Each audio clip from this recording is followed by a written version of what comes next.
Hi, welcome to Castoshi, and today we have Kareem from BitHotel. Hi, Kareem. Could you tell us a bit about yourself? Hey! Good to be here. Yeah, of course. So I'm Kareem. I'm the partner, co-founder, and head of partnerships at BitHotel. My job is to mostly focus on everything going outwards. So meaning connecting to various partners, stakeholders, making sure that we're growing the BitHotel in a interoperable manner, and including as many of the super cool dApps that are out there today as we can. Okay, so could you just tell us in 2 minutes what BitHotel does in a non-technical way for someone who really hates crypto? Sure, yeah. So the best way to explain this is to look back at early 2000 games, right? So think of games like RuneScape, like The Sims, Minecraft, right? These were games that were not only extremely fun, but the reason why they got so much traction is because users were coming back to them because their friends were there. There was almost like a social media game that it was, right? You could meet up online and entertain yourselves together online. That is what the Bit Hotel is also trying to achieve. It's a two-dimensional social metaverse with different mini games within this one metaverse. And essentially what we do is we create this space where users can meet up, interact with each other on a more personal basis, while still keeping it Web3 friendly, anonymous, and really just entertaining, right?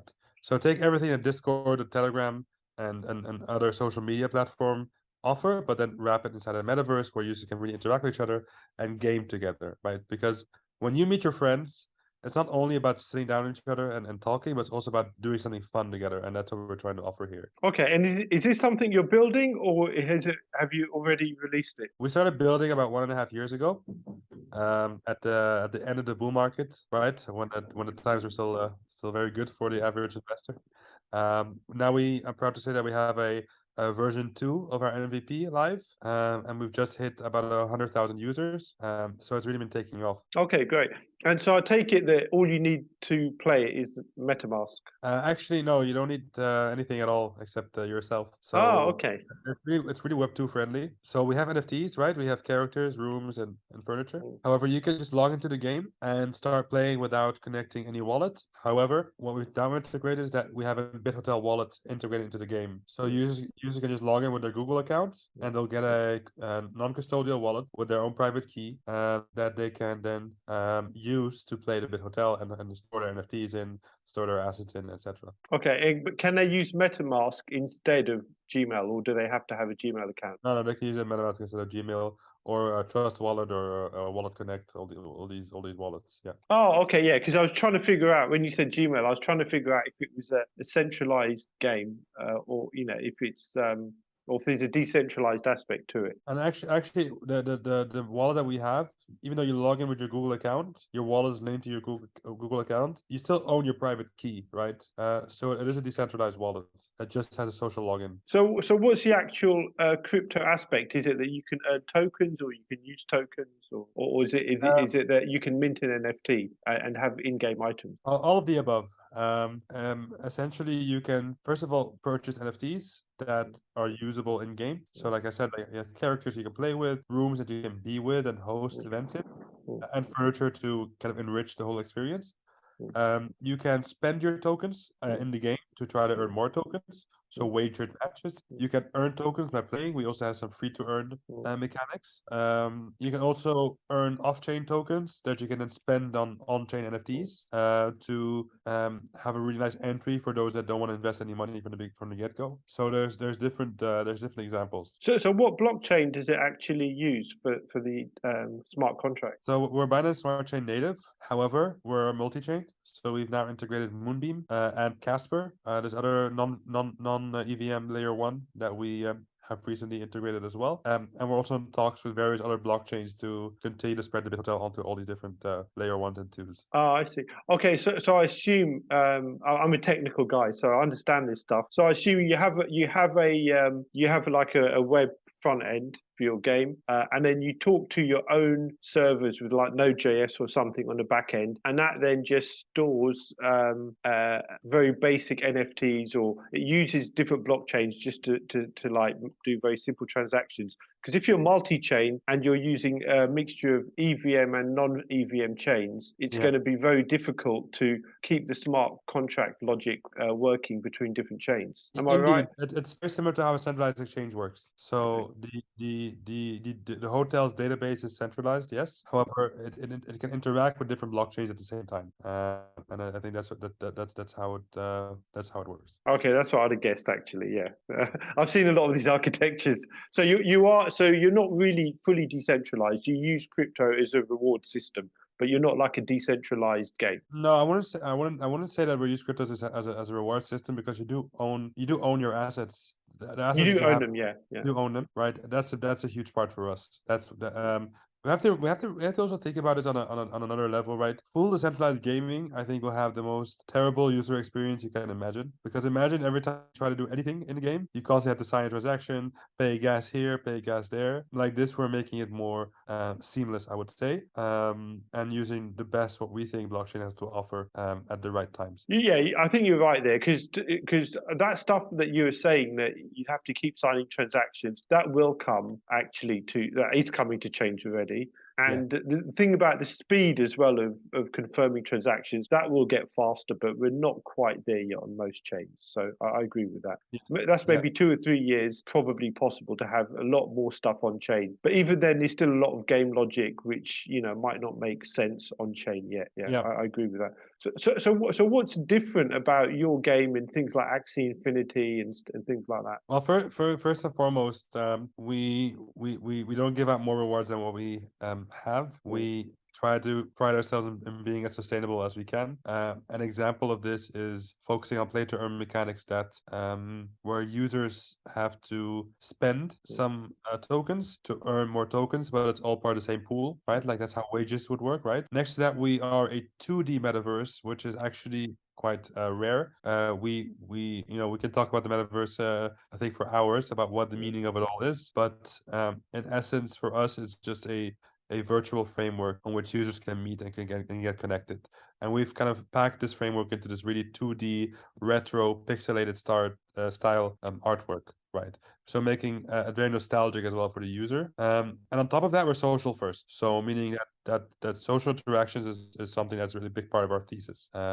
Essentially, you can view us as having multiple mini games within one major game. Okay, so that's something quite new, is it? So Okay. for instance, one of our games is Bomberman. Maybe all of I know us. it. Yeah, I know it. Yeah, from the 90s or whatever. Yeah. We're running that inside the BitHotel, and it's Oh, great to nice. run. Okay. Yeah. So are people playing your games to earn crypto, or are they playing the games because they're fun? Because this is what some of the first wave of crypto games failed on, was like, and even if you look at like Axie Infinity, you had people in Asia and their job was just to earn money on it, and a lot of the users were only there for the money. So when of course the tokens tanked, people said, right, I'm not going to play it anymore. So would people play your games without the tokens? Because first and foremost, the token has just being added in these last week or so. So for the last 4 months or so, people have been playing our game because it's fun, and they've done thousands and thousands of games. Next to that, what you described is exactly what we wanted to solve as well. We want earning money, how exciting it may be on the short term. We don't think it's a good way to retain users. We don't think that users come back because they can earn. They come back because games are supposed to be fun, right? That's why the whole gaming industry exists in the first place, right? To entertain the users, to create fun games that people can go and play. And we're trying, and that's also why the architecture that I described earlier and how we're allowing Web2 users to come in. That's why we've also chosen to take that route, because it's important for us that we also get Web2 users in there that are focused on having fun rather than making money. Yeah, that makes sense. So like games like Bomberman, I'm assuming you've made that yourself, but are you going to go down the Roblox like path where it's user created content and what's that like? We'd love to create like a BitHotel SDK on which users can create their own games. That's a part of our roadmap. Another thing is that we want to start as soon as we're further along in development of the BitHotel, we want to start integrating more dApps, existing dApps, and gamify them inside the BitHotel.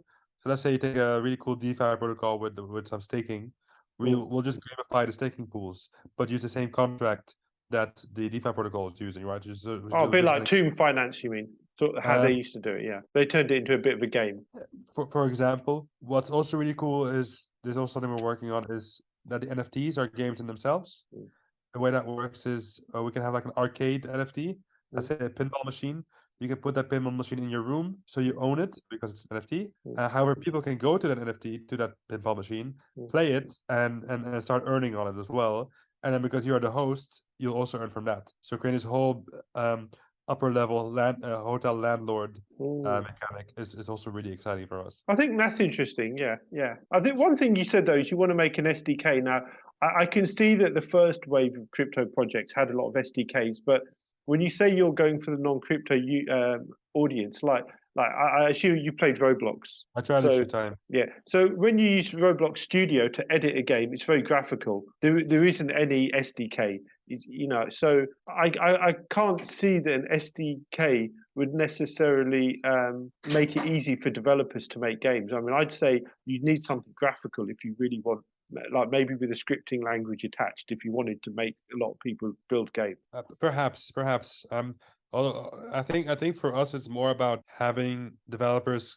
I guess it's similar to how to blockchains would work, right? When inviting developers to build on their chain, right? Mm. That's we would approach our metaverse in a similar way, where we provide all the tools for them to be able to do that, and all we focus on having users, having volume there, and so it's attractive for users to develop on our a game into our metaverse, right? That I Oh, think. okay, that makes sense. So you're saying that they would use an SDK as your user numbers get even bigger. Yeah, yeah, yeah. They They'd would. be Yeah, fine people for go us. with the users are. That's true. Yeah, That's yeah, true. yeah, yeah, Yeah. exactly. Okay, okay. And what about you personally? How did you get to this point? Like, what did you do before you were in crypto? So before I was in crypto, I was working for a lot of NGOs. I'm actually a trained psychologist, so I was also dabbling in that a little bit. But yeah, I guess I got down the rabbit hole of Mm. of crypto and all things blockchain, and have just been doing this for the last 2 or so years full time. Before that, did a lot of trading, a lot Mm. of fun in my spare time, networking, etc. Yeah. Okay. So how many people are in your team? Is it just yourself, or is there many? No, I'm not. It's not a one. It's not a one man show. No, we have about 30 people. Okay, Uh, okay. and like with any good tech company, Mm. about 95% are developers. Okay. But how are you funding all of this? So we raised about 4 million for the BitHotel token in December 2021. So 3 months after we started the company, and Mm. we've been funding the BitHotel from that ever since. Mm. We have also white labeled some of the tech that we Mm. have built for BitHotel and sold it on to other companies to help them launch faster, and that has been a revenue stream for us. Oh, okay, that makes a lot of sense. But where's your people based? Because $4 million for 30 people in USA won't last long.